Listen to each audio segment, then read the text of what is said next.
ਅਗਲੀ ਖਬਰ ਇੰਗਲੈਂਡ ਦੇ ਵਿੱਚ ਇੰਗਲੈਂਡ 'ਚ ਇੱਕ ਵਾਰੀ ਫਿਰ ਨਵਾਂ ਜਿਹੜਾ ਪ੍ਰਾਈਮ ਮਿਨਿਸਟਰ ਆ ਉਹ ਬਣਨ ਜਾ ਰਿਹਾ ਆ। ਐਂਡੀ ਬਰਨਮ ਉਹਨਾਂ ਨੂੰ ਲੀਡਰ ਯੂਕੇ ਦੀ ਲੇਬਰ ਪਾਰਟੀ ਦਾ ਡਿਕਲੇਅਰ ਕਰ ਦਿੱਤਾ ਗਿਆ ਹੈਗਾ। ਕਹਿੰਦੇ ਵੀ ਉਹਨਾਂ ਨੂੰ 379 ਵੋਟਾਂ ਮਿਲੀਆਂ, 403 ਜਿਹੜੀਆਂ ਲੇਬਰ ਦੀਆਂ ਉਹਦੇ ਵਿੱਚੋਂ। ਸੋ ਉਹ ਮੰਡੇ ਨੂੰ ਜਿਹੜਾ ਚਾਰਜ ਆ ਉਹ ਸੰਭਾਲ ਲੈਣਗੇ।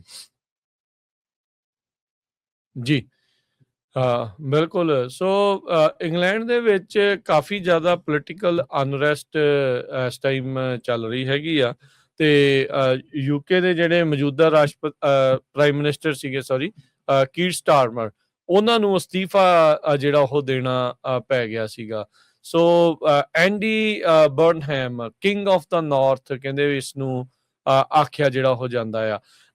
ਉਹਨਾਂ ਨੇ ਬਿਆਨ ਜਿਹੜਾ ਇਹ ਦਿੱਤਾ, ਕਹਿੰਦੇ ਵੀ ਅਸੀਂ ਜਿਹੜੀਆਂ ਮਿਡਲ ਕਲਾਸ ਫੈਮਲੀਜ਼ ਆ, ਜਿਹੜੇ ਕਿ ਲੋਕ ਯੂਕੇ ਨੂੰ ਚਲਾਉਂਦੇ ਨੇ, ਉਹਨਾਂ ਨੂੰ ਅਸੀਂ ਇੱਕ ਆਸ, ਇੱਕ ਹੋਪ ਜਿਹੜੀ ਉਹ ਦੇਣੀ ਚਾਹੁੰਦੇ ਹੈਗੇ ਆ।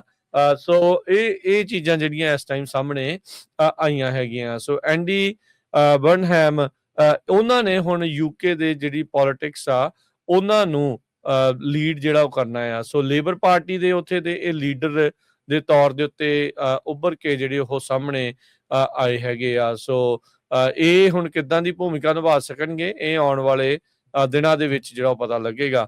ਉੱਥੇ ਜਿਹੜੀ ਰਿਫਾਰਮ ਪਾਰਟੀ ਵਾਲਾ ਨਾਈਜਲ ਫਰਾਜ, ਜਿਸਨੂੰ ਯੂਕੇ ਦਾ ਟਰੰਪ ਵੀ ਜਿਹੜਾ ਉਹ ਕਹਿ ਕੇ ਪੁਕਾਰਿਆ ਜਾਂਦਾ ਰਿਹਾ ਆ, ਉਸ ਨੇ ਅਸਤੀਫਾ ਦਿੱਤਾ ਸੀ ਆਪਣੀ ਸੀਟ ਤੋਂ। $5 ਮਿਲੀਅਨ ਪਾਉਂਡ ਕ੍ਰਿਪਟੋ ਕਰੰਸੀ ਵਾਲੇ ਇੱਕ ਬੰਦੇ ਤੋਂ ਲਏ। ਗਾਰਡੀਅਨ ਅਖਬਾਰ ਨੇ ਉਹਦਾ ਐਕਸਪੋਜ਼ੇ ਕੀਤਾ ਤੇ ਉਸ ਤੋਂ ਬਾਅਦ ਪਤਾ ਲੱਗਾ ਵੀ ਇੱਕ ਹੋਰ ਥਾਂ ਤੋਂ ਇਸ ਬੰਦੇ ਨੇ ਜਿਹੜੇ ਉਹ ਪੈਸੇ ਜਿਹੜੇ ਉਹ ਪਾਉਂਡ ਲਏ ਸੀਗੇ, ਤੇ ਉਹਨੇ ਆਪਣੀ ਸੀਟ ਤੋਂ ਅਸਤੀਫਾ ਦੇ ਕੇ ਫਿਰ ਉਸੇ ਸੀਟ ਦੇ ਲਈ ਹਰਜੋਤ ਸਿੰਘ ਜੀ ਖੜ ਗਿਆ ਇਲੈਕਸ਼ਨ ਦੇ ਲਈ। ਤੇ ਹੁਣ ਉਹਦੇ ਉਲਟ ਪਾਰਲੀਮੈਂਟ ਦੇ ਵਿੱਚ ਆਲਰੇਡੀ ਇਨਵੈਸਟੀਗੇਸ਼ਨ ਚੱਲ ਰਹੀ ਸੀ। ਸ਼ਾਇਦ ਇਨਵੈਸਟੀਗੇਸ਼ਨ ਤੋਂ ਬਚਣ ਦੇ ਲਈ ਉਹਨੇ ਇਹ ਕਾਂਡ ਜਿਹੜਾ ਉਹ ਕੀਤਾ, ਪਰ ਉਹਦੇ ਖਿਲਾਫ ਕਿਸੇ ਪਾਰਟੀ ਨੇ ਜਿਹੜਾ ਹਰਜੋਤ ਸਿੰਘ ਜੀ ਕੈਂਡੀਡੇਟ ਨਹੀਂ ਖਿਲਾਰਿਆ, ਜੇਤੋਂ ਨੇ ਜਿਹੜਾ ਉਹ ਜਾਣਾ ਆ। ਤੇ ਪਰ ਜਿਹੜੀ ਕਹਿੰਦੇ ਵੀ ਇਨਵੈਸਟੀਗੇਸ਼ਨ ਆ ਫਿਰ ਚੱਲਦੀ ਰਹਿਣੀ ਆ। ਸੋ ਇਹ ਚੀਜ਼ ਜਿਹੜੀ ਨਾਈਜਲ ਫਰਾਜ ਆ ਉਹ ਇਹ ਕਹਿਣ ਦੀ ਕੋਸ਼ਿਸ਼ ਕਰੂਗਾ ਵੀ ਨਹੀਂ ਜੀ ਦੇਖੋ ਜੀ, ਮੈਨੂੰ ਤਾਂ ਲੋਕਾਂ ਨੇ ਦੁਬਾਰਾ ਜਿਹੜਾ ਉਹ ਚੁਣ ਲਿਆ, ਜਦ ਕਿ ਉਹਦੇ ਆਪੋਜੀਸ਼ਨ ਦੇ ਵਿੱਚ ਖਿਲਾਰਿਆ ਹੀ ਉਹਨਾਂ ਨੇ ਬੰਦਾ ਕੋਈ ਨਹੀਂ ਆ।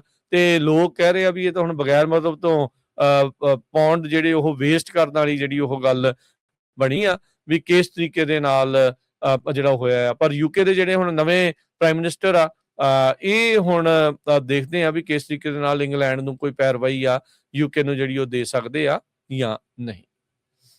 ਜੀ ਬਿਲਕੁਲ। ਸੋ ਜਿਹੜੇ ਐਂਡੀ ਬਰਨਹਮ ਆ, ਉਹ ਪ੍ਰਾਈਮ ਮਿਨਿਸਟਰ ਇਨ ਵੇਟਿੰਗ ਸੀਗੇ ਕਾਫੀ ਹਫ਼ਤਿਆਂ ਤੋਂ, ਤੇ ਉਹਨਾਂ ਨੇ ਇੱਕ ਸਪੈਸ਼ਲ ਇਲੈਕਸ਼ਨ ਪਾਰਲੀਮੈਂਟ 'ਚ ਪਿਛਲੇ ਮਹੀਨੇ ਜਿੱਤੀ ਸੀਗੀ। ਡਿਟੇਲ ਉਹਨਾਂ ਦੀਆਂ ਕੀ ਪਾਲਿਸੀ ਪ੍ਰਾਇਓਰਟੀਜ਼ ਹੋਣਗੀਆਂ ਉਹ ਹਜੇ ਨਹੀਂ ਆਈਆਂ, ਪਰ ਉਹ ਨੰਬਰ 10 ਡਾਊਨਿੰਗ ਸਟਰੀਟ, ਜਿੱਥੇ ਪ੍ਰਾਈਮ ਮਿਨਿਸਟਰ ਦਾ ਘਰ ਹੈਗਾ ਆ, ਉੱਥੇ ਉਹ ਪਹੁੰਚਣਗੇ। ਤੇ ਕੁਛ ਕੁ ਜਿਹੜੀਆਂ ਪ੍ਰਾਇਓਰਟੀਜ਼ ਉਹਨਾਂ ਨੇ ਇਹ ਕੀਤੀਆਂ ਹੈਗੀਆਂ ਆ ਵੀ ਜੋ 40 ਸਾਲਾਂ 'ਚ ਵਾਪਰਿਆ ਉਹਨੂੰ ਰਿਵਰਸ ਕਰਨ ਦੀ ਜਿਹੜੀ ਕੋਸ਼ਿਸ਼ ਕਰਾਂਗੇ। ਸੋ ਕਹਿੰਦੇ ਵੀ ਅਸੀਂ ਪਾਵਰ ਬੈਕ ਲਵਾਂਗੇ ਫਰੋਮ ਵੈਸਟ ਮਿਨਿਸਟਰ ਤੇ ਵਾਈਟ ਹਾਲ ਤੋਂ। ਸੋ ਪਿਛਲੇ ਕੁਝ ਸਾਲਾਂ ਦੇ ਵਿੱਚ ਕਿੰਨੇ ਹੀ ਜਿਹੜੇ ਪ੍ਰਾਈਮ ਮਿਨਿਸਟਰ ਆ ਯੂਕੇ ਦੇ ਵਿੱਚ ਬਦਲ ਗਏ ਆ। ਸੋ ਯੂਕੇ ਦੀ ਪੋਲਿਟਿਕਸ ਦੇ ਵਿੱਚ ਕਾਫੀ ਉਥਲ-ਪੁਥਲ ਜਿਹੜਾ ਆ ਚੱਲ ਰਿਹਾ ਹੈਗਾ ਪਿਛਲੇ ਕੁਝ ਸਾਲਾਂ ਤੋਂ। ਜੀ, ਤੇ ਹਰਜੋਤ ਸਿੰਘ ਜੀ ਇੱਕ ਬ੍ਰੇਕ ਲੈਂਦੇ ਹਾਂ, ਬ੍ਰੇਕ ਤੋਂ ਬਾਅਦ ਮੁੜਦੇ ਹਾਂ ਵਾਪਸ ਤੇ ਖਬਰਾਂ ਦਾ ਸਿਲਸਿਲਾ ਇਦਾਂ ਹੀ ਜਾਰੀ ਰਹੇਗਾ।